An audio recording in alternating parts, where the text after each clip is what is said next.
On the morning of August 15, 1893, the Newport Police Department received a frantic telegram that would spark one of the Gilded Age's most disturbing unsolved mysteries.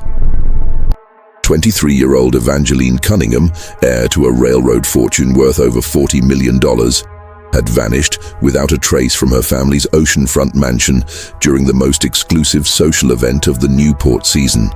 What made her disappearance truly chilling wasn't just the circumstances, it was what investigators found hidden in her private chambers. Detailed photographs of 13 prominent Newport families, each marked with cryptic symbols, a leather-bound journal containing names, dates, and dollar amounts that would implicate some of America's most powerful industrialists in a web of blackmail and murder that stretched back decades. And most disturbing of all, a collection of forged death certificates bearing the signatures of 3 errant coroners, each documenting deaths that had officially been ruled accidental but showed identical symptoms of arsenic poisoning. For over a century, the Cunningham family has used their influence to keep these discoveries buried, claiming Evangeline died in a tragic accident abroad. Federal investigators who attempted to examine the evidence mysteriously found their access blocked by court orders signed by judges who had financial ties to the same railroad interests Evangeline had been investigating. Local newspaper editors who initially showed interest in the story suddenly reversed course after receiving visits from well-dressed men who spoke quietly about unfortunate consequences for those who spread malicious rumors about respected citizens. But recently discovered court documents and witness testimonies paint a far more sinister picture of that August night in 1893. A cache of letters found in the walls of a demolished mansion in Providence reveals that Evangeline had been working with a network of private investigators, foreign journalists, and even federal agents who were secretly documenting what they termed the American conspiracy. A systematic campaign of murder and corruption that reached into the highest levels of government and business. Before we continue with the story of Evangeline Cunningham and the dark secrets that may have cost her life, make sure to subscribe to our channel and let us know in the comments what state or city you're listening from. We love hearing from our community of mystery lovers who help us uncover these buried truths. Tonight, we'll reveal evidence that suggests Evangeline's disappearance was not an isolated incident, but part of a pattern of eliminations that claimed the lives of at least 37 people who threatened to expose what contemporary documents referred to as the Newport Compact, a secret alliance of America's wealthiest families who had divided the nation's resources among themselves and were prepared to kill anyone who challenged their control. Newport in the summer of 1893 was the undisputed crown jewel of American high society. But beneath its glittering surface lay a web of secrets, rivalries, and barely contained violence that would have shocked the American public had they known the truth.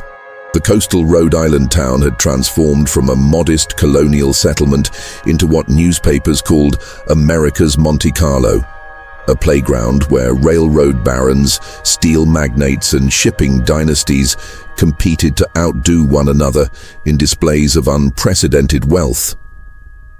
The famous Bellevue Avenue had become a procession of marble palaces masquerading as summer cottages, each more extravagant than the last, their construction having cost the lives of dozens of immigrant workers whose deaths were rarely recorded or investigated.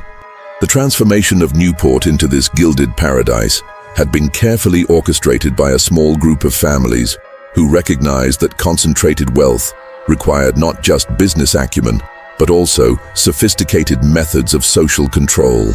They had learned from the labor unrest and political challenges of the 1870s and 1880s that public opinion could be dangerous to their interests. Newport represented their solution, a closed community where they could plan their business strategies, arrange marriages between their children, and coordinate their responses to threats without fear of outside interference. The Cunningham family occupied a position of particular prominence in this rarefied world. Harrison Cunningham had built his empire through the Baltimore and Newport Railroad, a network that connected the major industrial centers of the Northeast and had become essential to the movement of coal, steel, and manufactured goods. By 1893, his wealth was estimated at over $40 million, equivalent to more than $1 billion in today's money. But this figure represented only his acknowledged assets.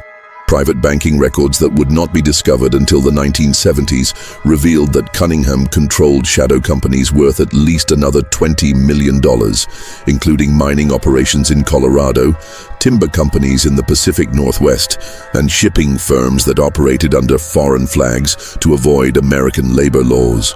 The family's Newport estate, Windward Hall, sat majestically on a 12-acre bluff overlooking the Atlantic, its 68 rooms filled with treasures collected from across Europe. But the mansion also contained features that few guests ever saw. A private telegraph office connected directly to railroad dispatch centers, a document vault with walls thick enough to withstand dynamite, and a network of underground tunnels that connected to similar facilities at neighboring estates. These features reflected the reality that Newport's social season was as much about coordinating business conspiracies as it was about entertainment. But it was Harrison's daughter, Evangeline, who truly captivated Newport society while simultaneously representing its greatest internal threat. Described by contemporaries as possessing an ethereal beauty that seemed almost otherworldly, she had returned from 3 years of European finishing schools with an education that far exceeded what was considered proper for young women of her station. She spoke 4 languages fluently, had studied philosophy and literature at the Sorbonne, and possessed what her governess diplomatically termed an uncomfortably inquisitive mind. More troublingly for her family's interests, she had also received instruction in accounting, business law, and investigative techniques from professors who had no idea they were educating someone who would use these skills to threaten the entire structure of American corporate power.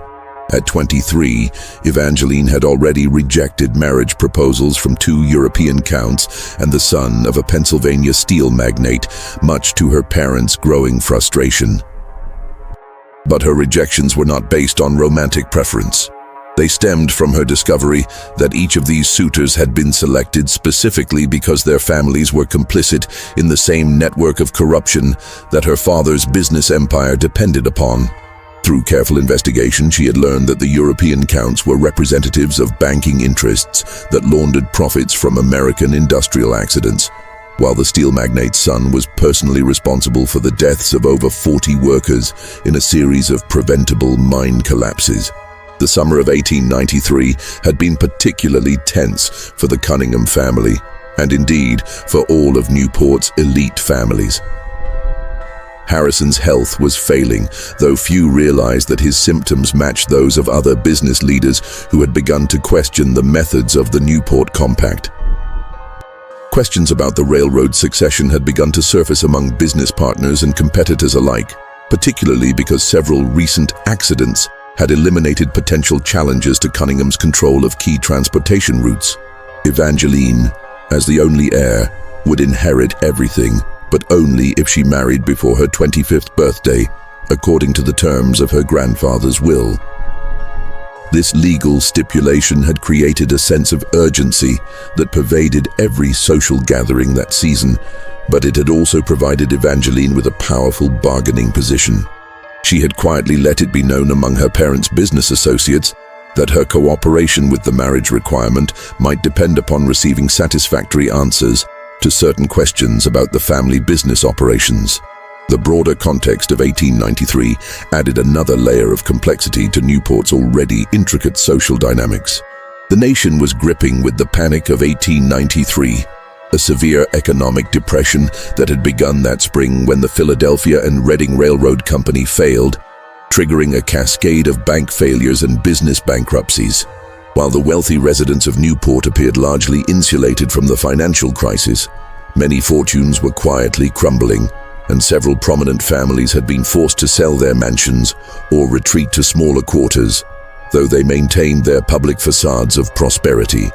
What the general public did not know was that the Panic of 1893 had been deliberately engineered by the Newport Compact as a method of consolidating their control over American industry.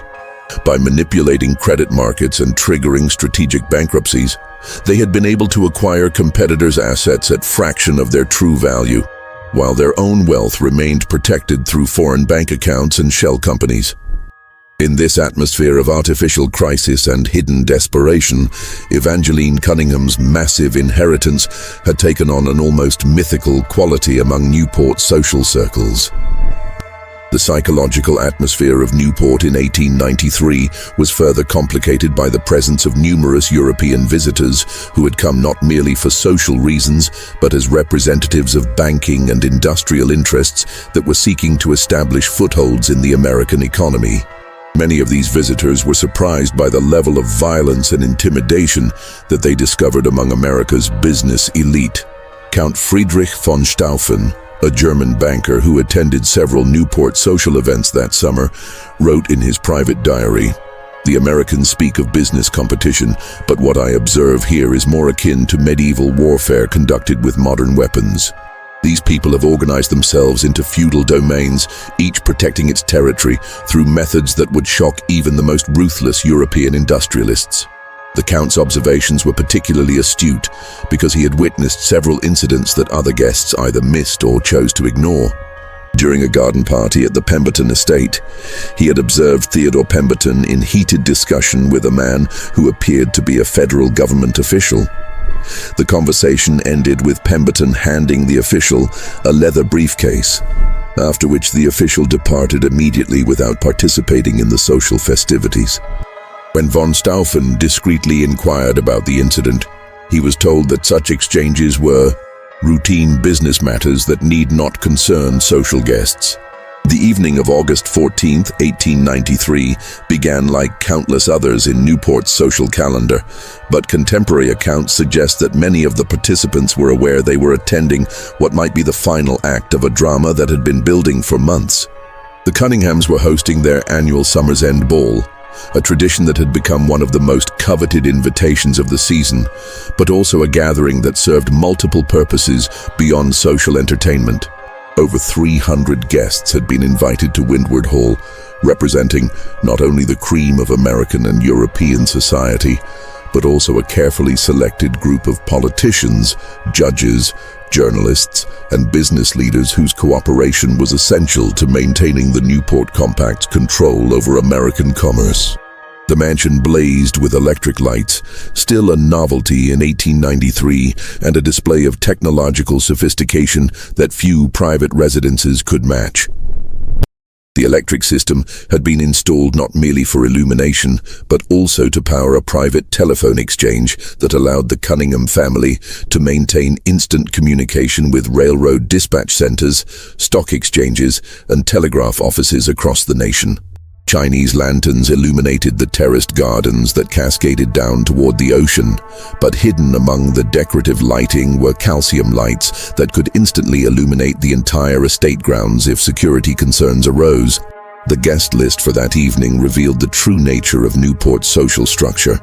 Among the attendees were Senator Marcus Hale of Pennsylvania, who had consistently voted against railroad safety legislation; Judge Cornelius Weatherby of the Rhode Island Supreme Court, who had dismissed numerous lawsuits against industrial companies; and Dr.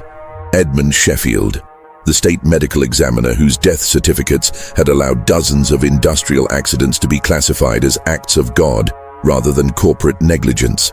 Also present were 3 foreign diplomats whose governments had been quietly negotiating trade agreements that would give American corporations preferential access to overseas markets in exchange for substantial private payments to European officials. Evangeline appeared that evening in a gown of pale blue silk, wearing the famous Cunningham sapphires, a necklace worth more than most people would earn in several lifetimes, but also containing a hidden compartment that held several of her most damaging pieces of evidence against the Newport Compact. Those who spoke with her later recalled that she seemed unusually animated, almost excited, though several guests noted an underlying tension in her manner that suggested she was preparing for some decisive action. Mrs. Eleanor Sedgwick, wife of a Boston banking magnate who had herself been investigating irregularities in railroad financing, would later tell investigators that Evangeline had pulled her aside during the first waltz, whispering urgently, "Eleanor, if something should happen to me tonight, remember that you saw me speaking with Theodore Pemberton near the conservatory. Remember the time. It was precisely 9:15, but more importantly, remember that I gave you this." At that moment, Evangeline had slipped a small key into Mrs. Sedgwick's gloved hand, adding, "Post Office Box 247 in Providence. The combination is my birthday reversed. Whatever you find there, ensure it reaches the Boston Herald and the New York World simultaneously." Theodore Pemberton was a 34-year-old heir to a Pittsburgh steel fortune and one of Evangeline's most persistent suitors, but his interest in marriage was motivated by business concerns rather than romantic attraction. Known for his volatile temper and gambling debts that exceeded $200,000, Pemberton had been pressuring the Cunningham family for months to allow him to court Evangeline formally. What few people realized was that Pemberton's debts were owned by the Newport Compact itself, having been purchased from his original creditors as a method of ensuring his cooperation with the organization's activities. That evening, witnesses observed several heated conversations between Pemberton and Harrison Cunningham, though the content of these discussions remained private. However, James Weatherby, the judge's son and a junior partner in the Cunningham Railroad business, was positioned where he could overhear portions of these exchanges. According to his later testimony, Harrison Cunningham was attempting to convince Pemberton that more direct methods might be necessary to resolve the Evangeline situation, while Pemberton expressed concern about the foreign complications that such methods might create. The foreign complications referred to Evangeline's extensive correspondence with European journalists and investigators who had been documenting the international scope of American corporate corruption. Through her European education contacts, she had established relationships with reporters from the London Times, the Paris Le Figaro, and the Berlin Tageblatt, all of whom were preparing exposés about American business practices that violated international law. The Newport Compact had already paid substantial bribes to suppress some of these stories, but Evangeline's cooperation was essential to preventing a coordinated international campaign that could result in trade sanctions and diplomatic consequences. As the evening progressed, Evangeline moved through the crowd with an almost manic energy, engaging in unusually long conversations with various guests, many of whom later reported feeling that she was somehow testing their knowledge or loyalties. Professor Marcus Aldrich of Yale University, who was present as the guest of a prominent Newport family, later recalled being surprised when Evangeline approached him with detailed questions about recent archaeological discoveries in Egypt. She seemed particularly interested in methods of preserving documents and artifacts for extended periods, he would later tell authorities. She asked specifically about waterproof containers and whether organic materials could survive being buried in coastal soil conditions for decades or even centuries. Dr. Sheffield, the medical examiner, found himself engaged in what he initially assumed was casual conversation about forensic medicine, but which he later realized had been a sophisticated interrogation about methods of detecting various poisons and drugs in decomposed remains.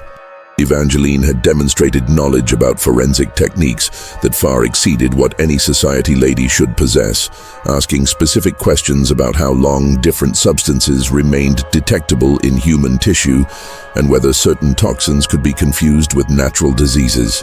At approximately 10:30 p.m., during the height of the evening's festivities, Evangeline excused herself from the ballroom, claiming she needed to retrieve a family heirloom from her private chambers to show to Count von Stauffen, who had expressed interest in American railroad history. This was not unusual behavior. The Cunninghams were known for their impromptu displays of their art collection and historical documents.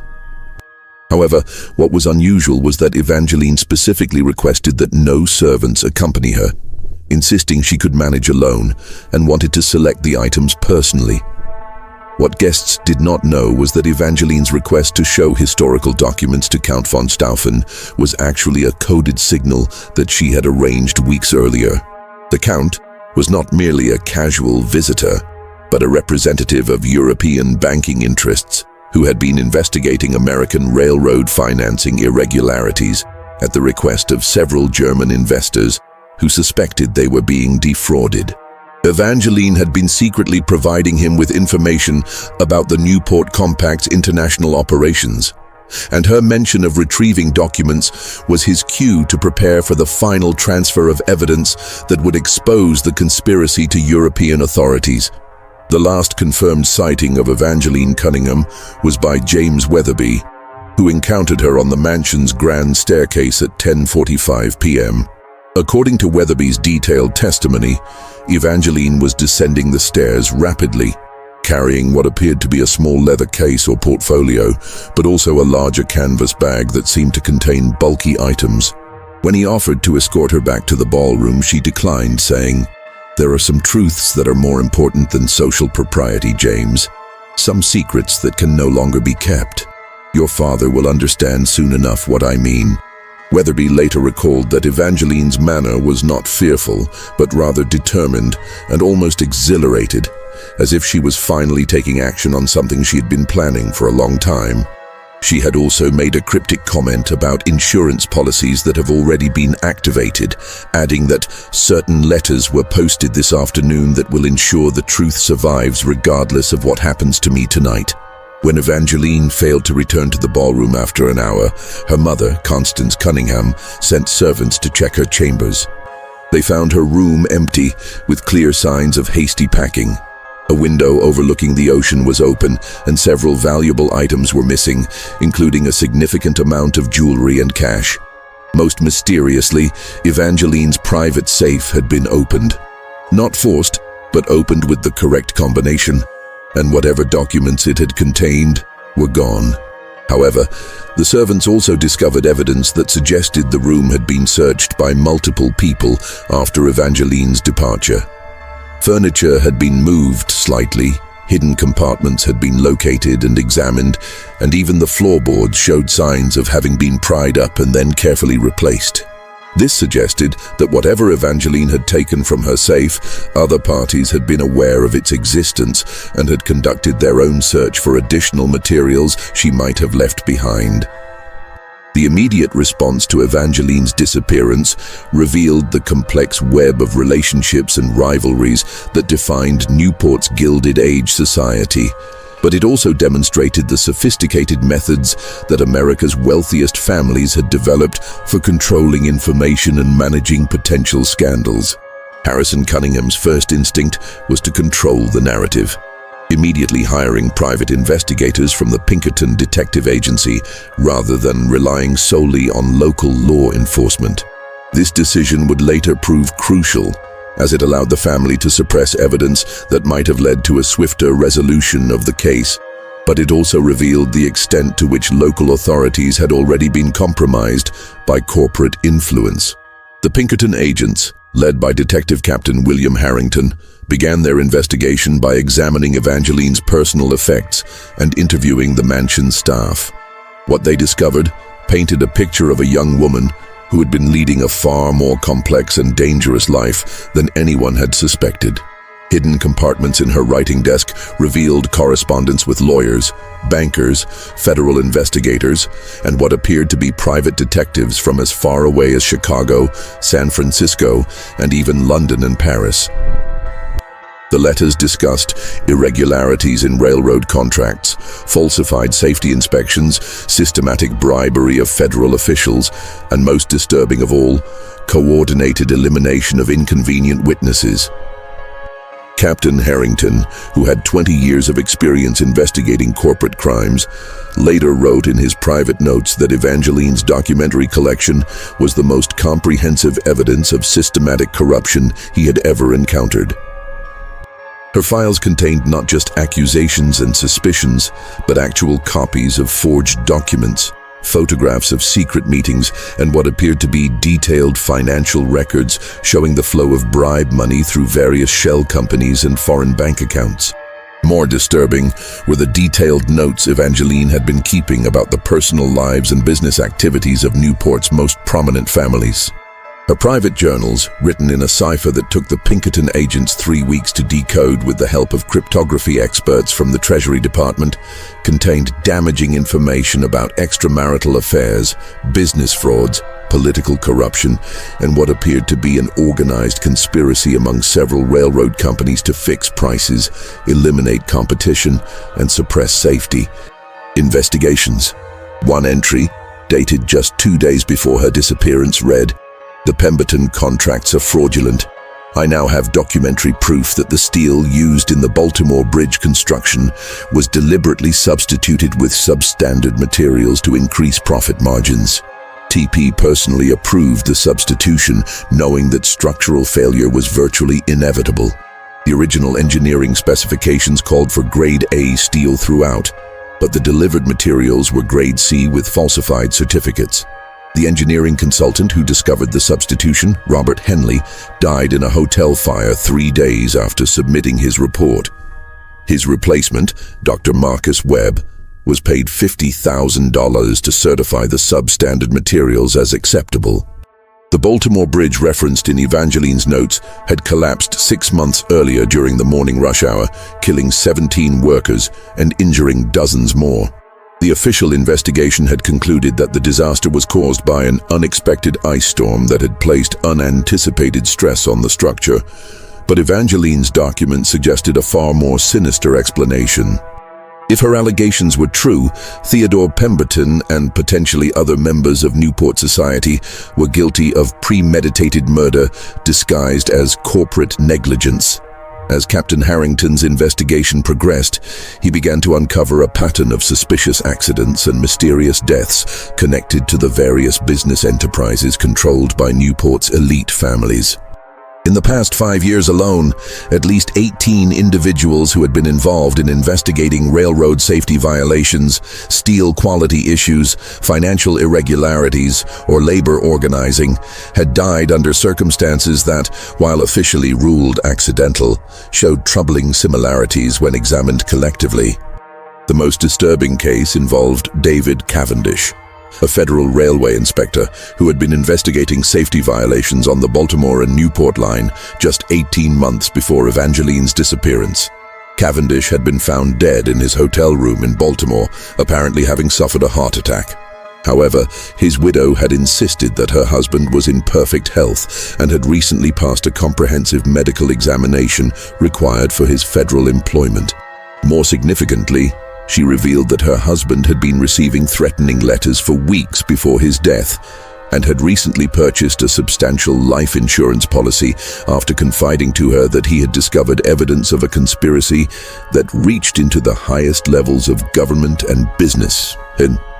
Cavendish had attempted to provide her husband's investigation files to federal authorities, but the documents had mysteriously disappeared from their home during the funeral, apparently taken by individuals who had gained entry without breaking any locks or windows. When she contacted the Cunningham family directly, seeking answers about her husband's death and requesting access to railroad safety records that might support his investigation, she received a visit from 2 well-dressed men who identified themselves as representatives of interests concerned with preventing the spread of malicious rumors. The visitors had not explicitly threatened Mrs.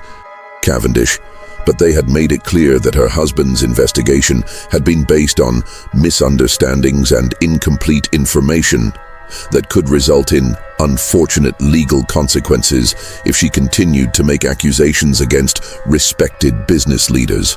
They had also pointed out that her husband's federal pension would be jeopardized if his final investigation were deemed to have been conducted improperly, and that her own employment as a school teacher might be affected if local authorities received reports about her unstable mental state following her husband's death.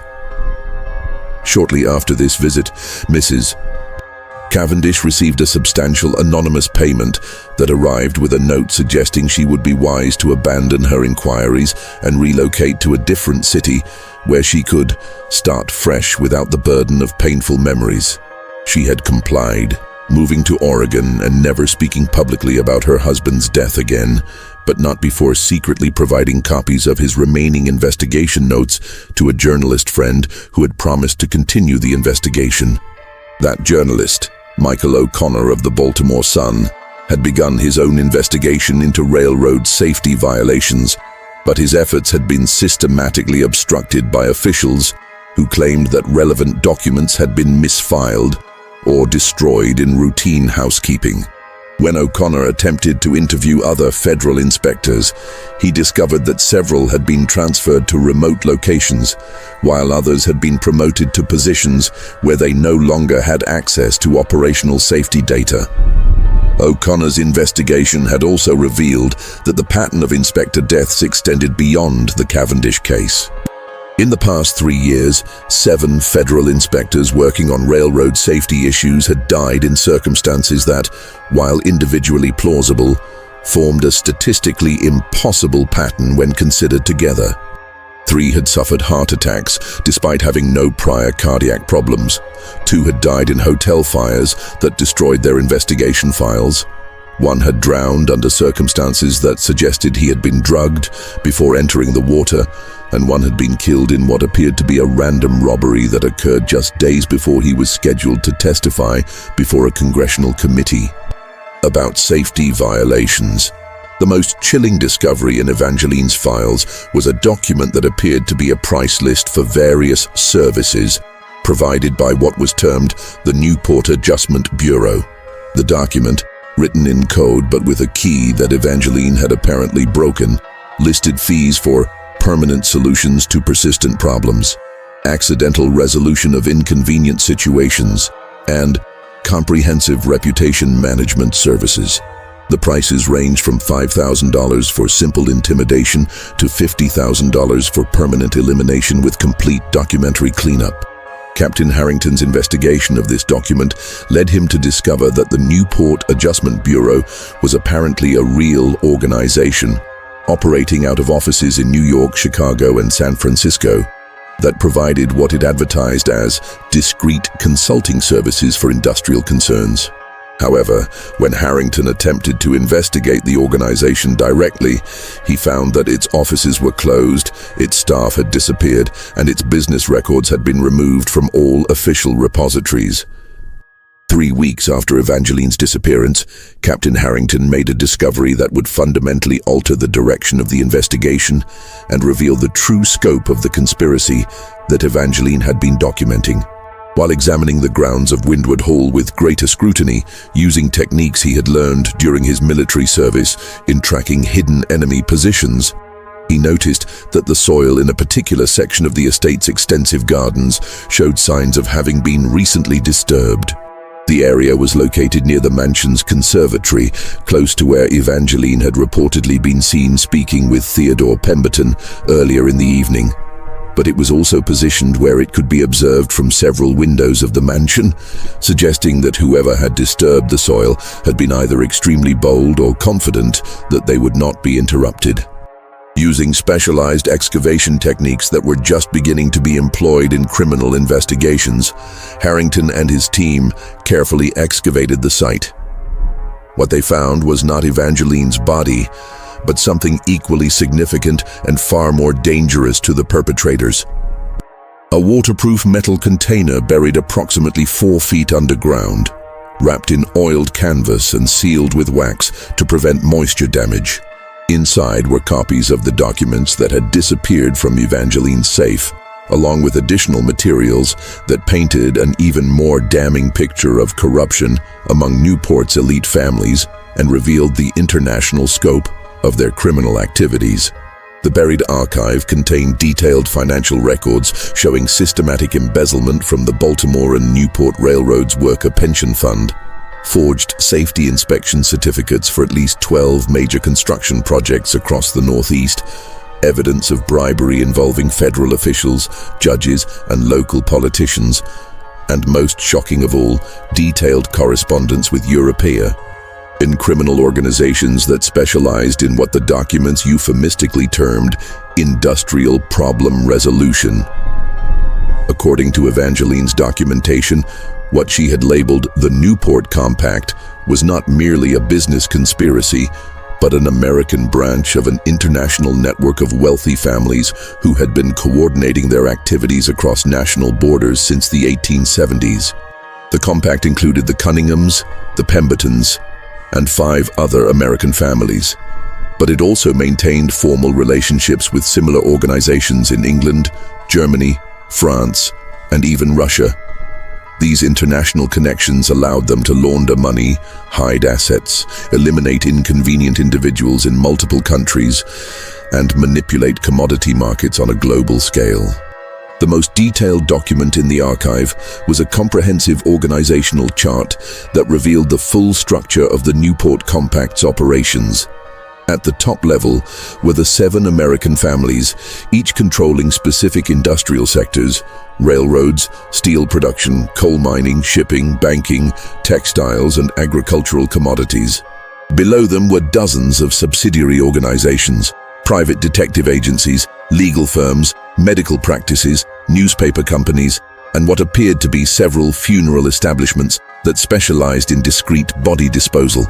One particularly disturbing section of the archive documented what Evangeline had termed the American Death List, a comprehensive record of individuals who had been eliminated by the Newport Compact since its formation in 1877. The list included federal investigators, journalists, labor organizers, business competitors, and even family members who had threatened to expose the organization's activities. Each entry included the person's name, occupation, the specific threat they posed, the method used to eliminate them, and the cost of the operation. The death list revealed that the Newport Compact had been responsible for at least 43 murders over 16 years, using methods that range from poisoning and staged accidents to what appeared to be hired assassinations disguised as random crimes. The victims included not only American citizens, but also several Europeans who had been investigating American business practices at the request of their governments. Among the most shocking entries was the death of Congressman William Hayes of Ohio, who had been leading a congressional investigation into railroad safety violations.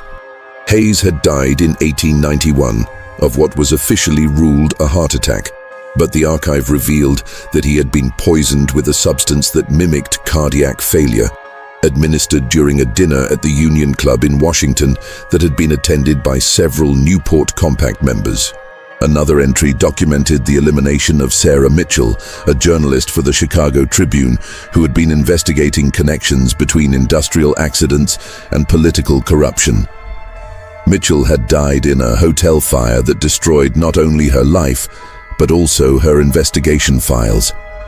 The archive revealed that the fire had been deliberately set using a new type of accelerant that burned so quickly and completely that it left no trace of arson, and that Mitchell had been drugged before the fire was set to ensure she could not escape. Perhaps the most chilling discovery in the archive was a document that appeared to be Evangeline's own death warrant, written in the hand of Judge Cornelius Weatherby and countersigned by Theodore Pemberton and Harrison Cunningham himself. The document, dated 3 days before the Summer's End Ball, read, "The EC situation has become untenable. Foreign complications require immediate resolution. Recommend permanent solution with careful attention to documentary cleanup. Suggest maritime disposal to prevent forensic complications. Authorization granted for expenditure up to $75,000 for comprehensive resolution." Attached to this document was a detailed plan for Evangeline's murder, including the method to be used, a drug that would cause apparent heart failure, the location where her body would be disposed of, weighted and dropped into deep ocean water from a private yacht, and the cover story that would be provided to authorities and the press. She had fled with a secret lover to Europe, but had subsequently died in a tragic accident abroad. The plan also included provisions for eliminating any witnesses who might complicate the cover story, with Margaret Flynn and Patrick O'Brien specifically identified as individuals who would need to be managed to prevent them from providing inconvenient testimony. The document noted that Flynn could be discredited by spreading rumors about her mental stability and alcohol consumption, while O'Brien could be transferred to a different position or, if necessary, eliminated in a manner that would appear to be a workplace accident. Captain Harrington's discovery of this archive created an immediate crisis for his investigation. On one hand, he now possessed comprehensive evidence of a criminal conspiracy that reached into the highest levels of American business and government. On the other hand, he realized that his own life was now in danger, as the archive made clear that the Newport Compact had extensive resources for eliminating threats and had already demonstrated their willingness to kill federal investigators. Harrington's concerns proved to be well-founded. Within days of his discovery of the archive, he began to experience pressure from unexpected sources. His superiors at the Pinkerton Agency suggested that he was pursuing unproductive lines of inquiry and recommended focusing on the theory that Evangeline had simply fled with a secret lover. When Harrington refused to abandon his investigation, pointing out that the evidence clearly indicated a murder conspiracy, he was informed that the Cunningham family had complained about his harassment of their associates and had requested that he be removed from the case. More ominously, Harrington began to receive subtle but unmistakable threats. His hotel room was searched while he was conducting interviews, with no items stolen, but his investigation notes clearly examined. He received anonymous letters suggesting that his wife and children in Chicago might be safer if he concluded his investigation quickly and returned home. Most disturbing of all, he discovered that someone had been making inquiries about his personal finances, family background, and potential vulnerabilities that could be exploited if more direct methods of influence proved necessary. Recognizing that his position had become untenable, Harrington made a decision that probably saved his life, but also ensured that the truth about Evangeline's disappearance would remain hidden for decades. He secretly made multiple copies of the most important documents from the archive, hiding them in various locations and arranging for them to be delivered to trusted associates if anything happened to him. He then officially concluded his investigation with a report that largely supported the theory that Evangeline had fled voluntarily, while privately continuing to investigate the case through unofficial channels. As Captain Harrington delved deeper into the Newport Compact through his unofficial investigation, he began to understand that Evangeline's disappearance was not an isolated incident, but rather the culmination of a systematic campaign to eliminate the most serious threat the organization had ever faced. What made Evangeline particularly dangerous was not just her access to inside information about her family's business operations, but her sophisticated understanding of how to gather evidence, preserve it securely, and coordinate with multiple investigators and journalists to ensure that revelations could not be suppressed. Harrington's continued investigation revealed that Evangeline had been working for at least 18 months with a network of individuals who shared her commitment to exposing the Newport Compact's activities. This network included federal investigators who were secretly documenting corruption in various government agencies, foreign journalists who were investigating American business practices from outside the reach of domestic intimidation, and even several wealthy individuals who had broken with their own families' participation in the conspiracy. The most significant member of this network was Dr. Helena Ashford, a physician and social reformer who had been investigating the connection between industrial accidents and inadequate medical care for workers. Dr. Ashford had initially become involved when she noticed that workers injured in railroad accidents were often treated by specific doctors who seemed more concerned with minimizing legal liability than providing appropriate medical care. Her investigation had revealed that several medical practitioners were being paid substantial fees to provide false diagnoses that would prevent injured workers from successfully suing railroad companies. Dr. Ashford had also discovered that certain hospitals were routinely disposing of workers' bodies without proper examination when they died from industrial injuries, often claiming that the families had requested immediate burial for religious reasons. In reality, these bodies were being destroyed to prevent independent medical examiners from discovering evidence of criminal negligence or deliberate poisoning. Dr. Ashford's investigation had documented at least 37 cases where workers had been buried without proper medical examination, despite clear evidence that their deaths were suspicious. When Dr. Ashford had attempted to present her findings to medical authorities and government officials, she had encountered the same pattern of obstruction and intimidation that other investigators had experienced. Medical boards claimed that her evidence was insufficient. Government officials insisted that existing regulations were adequate, and several hospitals where she had attempted to conduct examinations suddenly declared that their records had been destroyed in routine housekeeping procedures.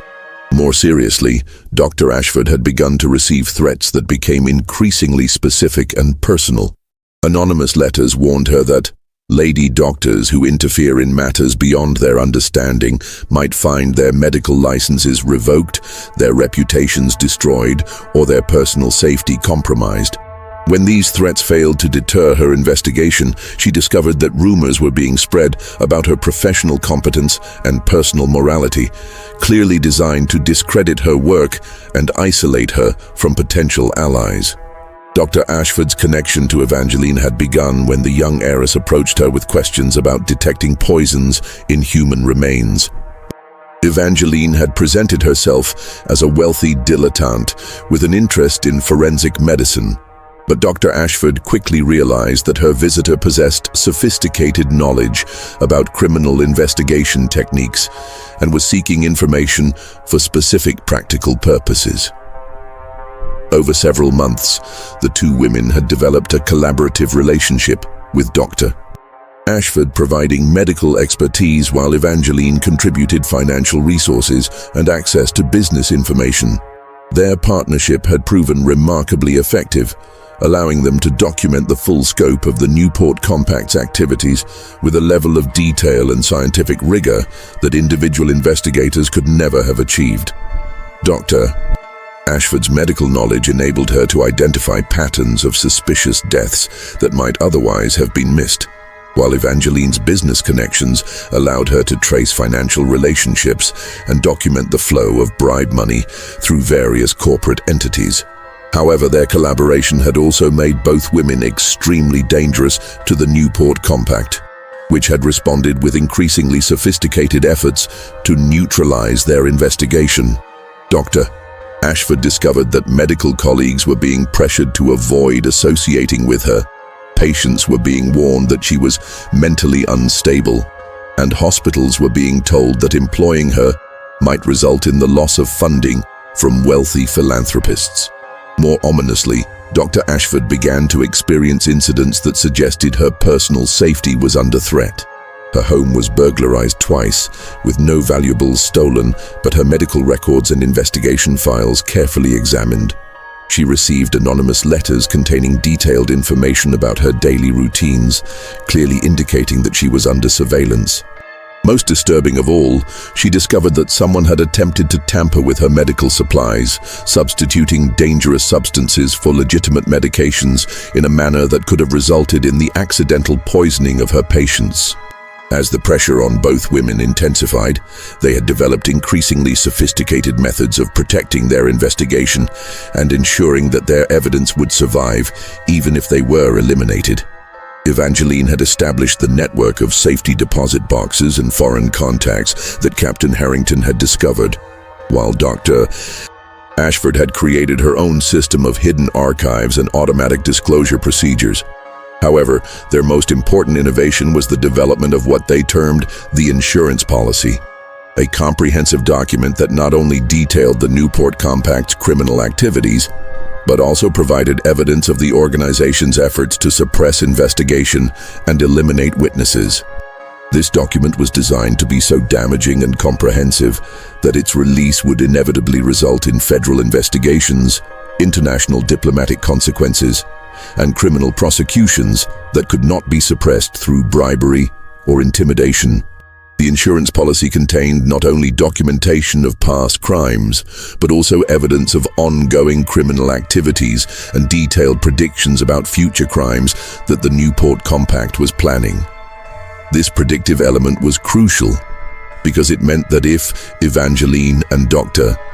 Ashford were eliminated, The subsequent fulfillment of their predictions would provide compelling evidence that their other allegations were accurate. On the evening of the summer's end ball, Evangeline had carried a copy of the insurance policy in the leather case that James Weatherby had observed her carrying down the mansion's staircase. Her plan was to present this document to the assembled members of the Newport Compact, demanding that they confess their crimes and make restitution to their victims. If they refused, she would activate the automatic disclosure procedures that would simultaneously release the document to multiple newspapers, federal prosecutors, and foreign governments.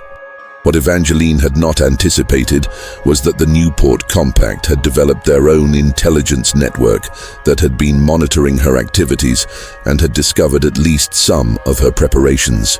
While they did not know the full extent of her evidence or the details of her disclosure procedures, they had learned enough to realize that she represented an existential threat to their organization.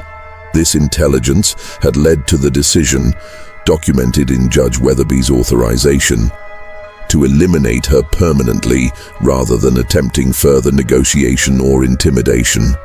The confrontation that took place in Evangeline's chambers on the night of August 14th was not a spontaneous event, but rather a carefully planned operation that involved not only Theodore Pemberton and Judge Weatherby, but also several other members of the Newport Compact who had positioned themselves strategically throughout the mansion to ensure that the operation could be completed without interference. However, before this confrontation took place, Harrington's investigation revealed that Evangeline had managed to complete one final act of defiance that would ultimately ensure her posthumous victory over the Newport Compact. At some point during the evening, she had succeeded in activating at least some of her disclosure procedures, sending coded telegrams to her network of allies and setting in motion the chain of events that would eventually expose the organization's crimes to public scrutiny. Just when we thought we'd seen it all, the horror in Newport intensifies. If this story is giving you chills, share this video with a friend who loves dark mysteries. Hit that like button to support our content, and don't forget to subscribe to never miss stories like this. Let's discover together what happens next in this tale of Gilded Age corruption and murder. The truth about Evangeline Cunningham's final hours began to emerge through an extraordinary convergence of evidence that Captain Harrington would not fully piece together until months after the official investigation had been closed. The breakthrough came when Margaret Flynn, Evangeline's personal maid, finally found the courage to provide a complete account of what she had witnessed on the night of August 14, 1893. Flynn's testimony, corroborated by physical evidence and documentary materials that Evangeline had managed to preserve, revealed a confrontation of stunning brutality that demonstrated the lengths to which America's wealthiest families were prepared to go to protect their criminal empire. According to Flynn's detailed account, the confrontation in Evangeline's chambers had indeed taken place, but not as a spontaneous argument that escalated beyond control. Instead, it was a carefully orchestrated operation that involved extensive preparation and the participation of individuals who had clearly planned and rehearsed their roles. Flynn reported that she had observed unusual activity in the mansion throughout the evening, with several guests making multiple trips to what appeared to be a temporary command center that had been established in Harrison Cunningham's private study. At approximately 11:15 p.m., not 11:30 as she had initially reported, Flynn had heard voices in Evangeline's chambers. However, rather than simply listening through the keyhole, she had utilized a network of servant passages that allowed her to observe the confrontation from a concealed position that provided her with a clear view of most of the room. What she witnessed was not a heated argument, but rather a methodical interrogation designed to extract information about Evangeline's evidence and disclosure procedures. The participants in this interrogation included not only Theodore Pemberton, Judge Weatherby, and Harrison Cunningham, but also Dr. Edmund Sheffield, the state medical examiner, and two other men whom Flynn did not recognize, but who appeared to be professional criminals rather than members of Newport society. These men were clearly there to provide specialized expertise in what Flynn euphemistically described as physical persuasion techniques. The interrogation began with Judge Weatherby presenting Evangeline with what he claimed was a legal document that would require her to surrender all evidence in her possession and submit to psychiatric evaluation for delusions and paranoid fantasies. When Evangeline refused to sign this document, Dr. Sheffield produced a medical bag containing what he described as therapeutic treatments that will help clarify your thinking about these unfortunate misunderstandings. Evangeline's response demonstrated both her courage and her sophisticated understanding of the legal and medical systems that were being used against her. She informed her captors that she had consulted with legal experts about such coercive tactics and understood that any confessions or surrenders of evidence obtained through force or medical coercion would be inadmissible in court. More importantly, she revealed that she had anticipated exactly this type of confrontation and had already activated legal and journalistic procedures that would ensure the truth would emerge regardless of what happened to her. At this point, according to Flynn's testimony, the tone of the confrontation changed dramatically. Judge Weatherby abandoned any pretense of legal procedure and began to describe in graphic detail what would happen to Evangeline if she did not cooperate voluntarily. He explained that the Newport Compact had developed sophisticated methods for eliminating inconvenient individuals that left no trace of foul play, and that they had successfully used these methods to eliminate dozens of people who had threatened their interests. Theodore Pemberton supplemented the judge's threats with detailed descriptions of what had happened to specific individuals who had previously attempted to expose the Newport Compact's activities. He described the death of Congressman Hayes in Washington, the elimination of journalist Sarah Mitchell in Chicago, and several other cases that Flynn recognized from newspaper accounts she had read. Pemberton's knowledge of these cases was so detailed and intimate that it was clear he had been personally involved in planning and executing these murders. However, Evangeline's response to these revelations surprised her interrogators and demonstrated that she had understood far more about their organization than they had realized. She informed them that she had spent months documenting their involvement in these specific cases and had already provided detailed evidence about each murder to her network of investigators and journalists.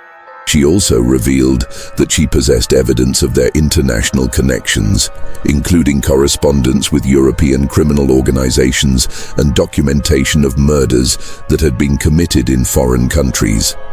Most significantly, Evangeline revealed that she had evidence of the Newport Compact's involvement in what she termed the Philadelphia incident, a train derailment that had killed over 40 passengers and had been officially attributed to mechanical failure. According to her evidence, the derailment had been deliberately caused to eliminate a group of European investors who had been investigating irregularities in American railroad financing. The investors had been traveling together on a specific train, making them an ideal target for what appeared to be a tragic accident.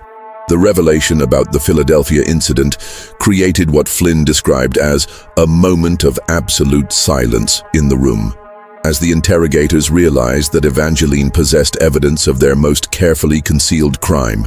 This incident had involved not only multiple murders, but also the destruction of evidence that belonged to foreign governments, creating the potential for international diplomatic crises and criminal prosecutions that could not be controlled through domestic corruption. At this point, Dr. Sheffield produced a syringe containing what he described as a preparation that will provide immediate relief from these unfortunate delusions. However, Evangeline had anticipated this possibility as well and had prepared for it by consuming a substance that would counteract most common poisons and drugs. She had also positioned various items in her room that she could use as weapons if physical force became necessary. The final phase of the confrontation began when Evangeline attempted to reach the window that led to her emergency escape route. She had prepared this route months earlier, installing a rope ladder that would allow her to descend to a boat that she had hidden among the rocks below the mansion. However, the two professional criminals had anticipated this possibility and had positioned themselves to prevent her escape. According to Flynn's testimony, what followed was a brief but violent struggle, during which Evangeline managed to fight off her attackers long enough to throw the leather case containing her most important evidence out the window, hoping that it would either be carried out to sea or recovered by allies who were monitoring the situation from boats positioned offshore. However, she was ultimately overwhelmed by superior numbers and was injected with Dr. Sheffield's therapeutic preparation. The drug did not kill Evangeline immediately, but rather induced a state of paralysis that left her conscious but unable to move or speak. In this condition, she was forced to listen as her captors discussed the specific methods they would use to dispose of her body and eliminate any evidence of their involvement in her disappearance. Judge Weatherby explained that they would wait until the drug had fully taken effect, then transport her body to a boat that was waiting in a secluded cove several miles from the mansion. The boat would carry her body far out to sea, where it would be weighted and dropped into deep water that would prevent recovery even if the location were somehow discovered.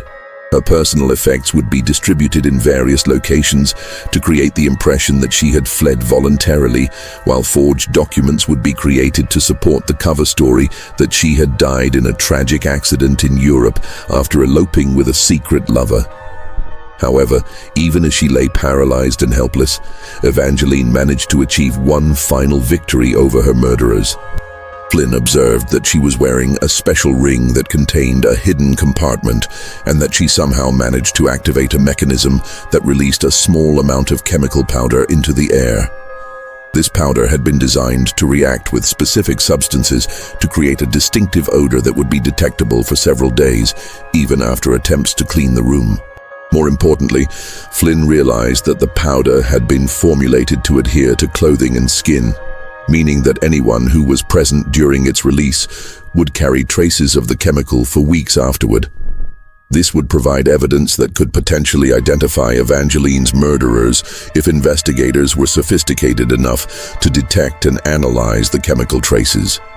Flynn's final observation was perhaps the most significant for understanding the full scope of the Newport Compact's criminal enterprise. As the effects of the drug began to overwhelm Evangeline, Judge Weatherby made a telephone call using the private line in her room. Flynn could hear only one side of the conversation, but it was clear that the judge was reporting the success of the operation to someone who was not present in the mansion. The conversation included references to the Chicago situation and the London complications, suggesting that the Newport Compact was simultaneously conducting similar operations in multiple locations.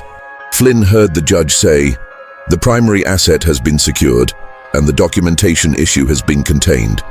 Recommend proceeding with Phase 2 of the containment protocol. The international complications should be resolved within 72 hours. This conversation confirmed that Evangeline's murder was part of a larger operation designed to eliminate multiple threats to the Newport Compact's activities simultaneously. The organization had apparently identified several individuals in different locations who possessed dangerous evidence and had coordinated their elimination to prevent any surviving witnesses from piecing together the full scope of their crimes. The ultimate resolution of the Evangeline Cunningham case revealed both the extraordinary sophistication of the Newport Compact's criminal operations and the remarkable effectiveness of the countermeasures that Evangeline had developed to ensure that her evidence would survive her murder. While her killers succeeded in eliminating her physically, they failed to prevent the disclosure of her evidence, resulting in consequences that ultimately destroyed their organization, even as it allowed most of the individual participants to escape legal punishment. The first breakthrough in exposing the Newport Compact came exactly 10 days after Evangeline's disappearance, when journalists at the New York World, the Boston Herald, and the Philadelphia Inquirer simultaneously received packages containing comprehensive documentation of the organization's criminal activities.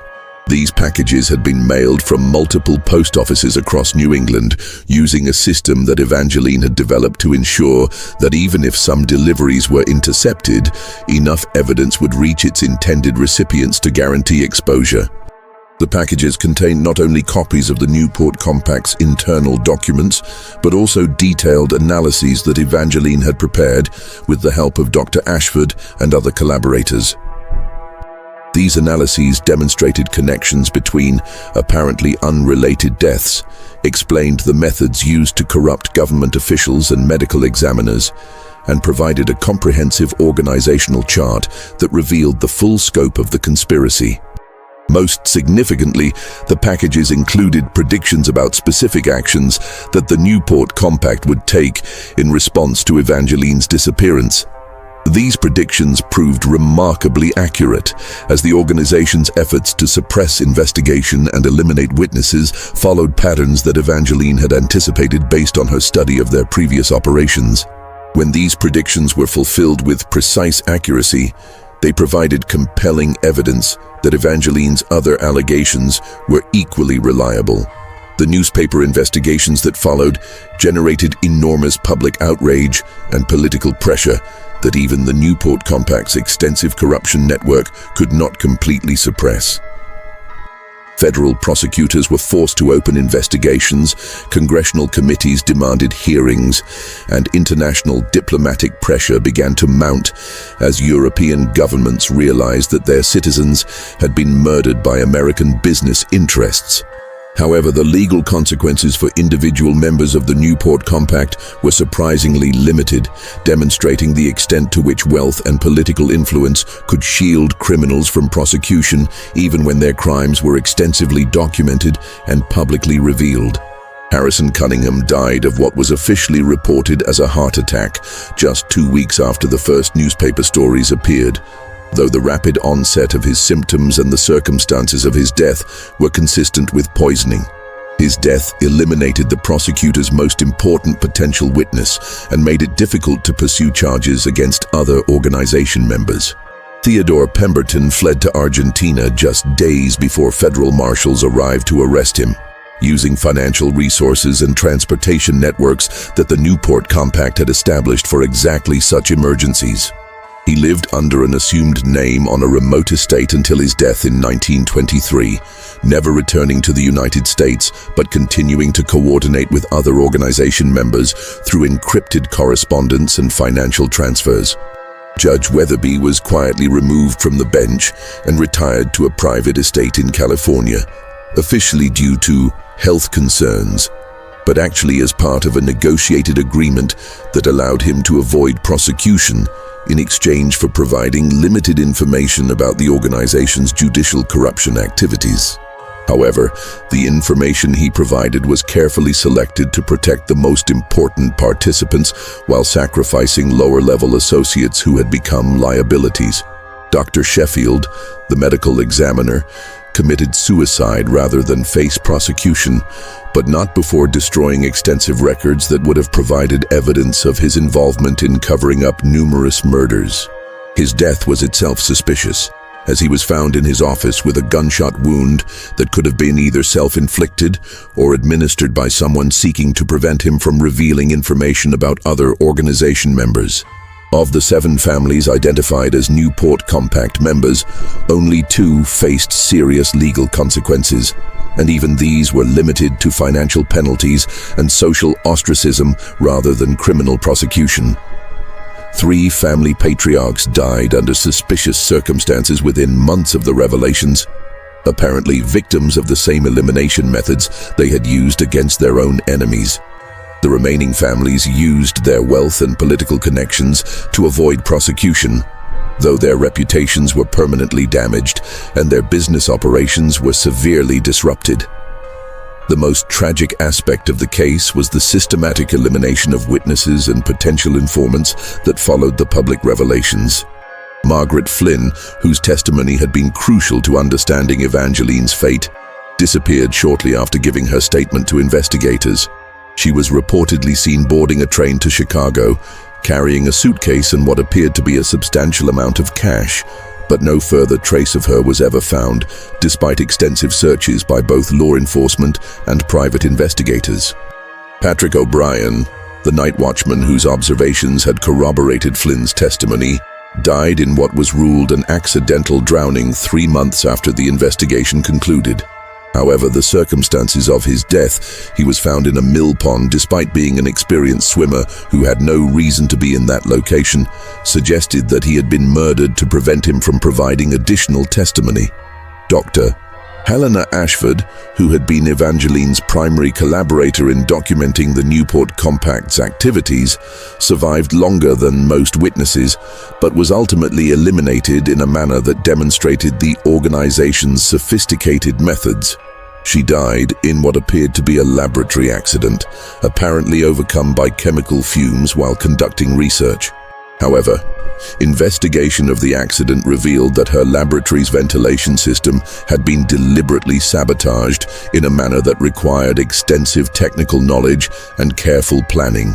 The elimination of witnesses continued for several years after the initial revelations, creating a pattern of deaths that was clearly deliberate, but sufficiently spread out over time and geography to avoid attracting attention from law enforcement agencies that were not specifically looking for connections. In total, at least 15 individuals who had provided evidence or assistance related to the Evangeline Cunningham investigation died under suspicious circumstances between 1893 and 1897. However, the most significant long-term consequence of the case was the gradual transformation of investigative journalism and federal law enforcement that resulted from the techniques that Evangeline had pioneered.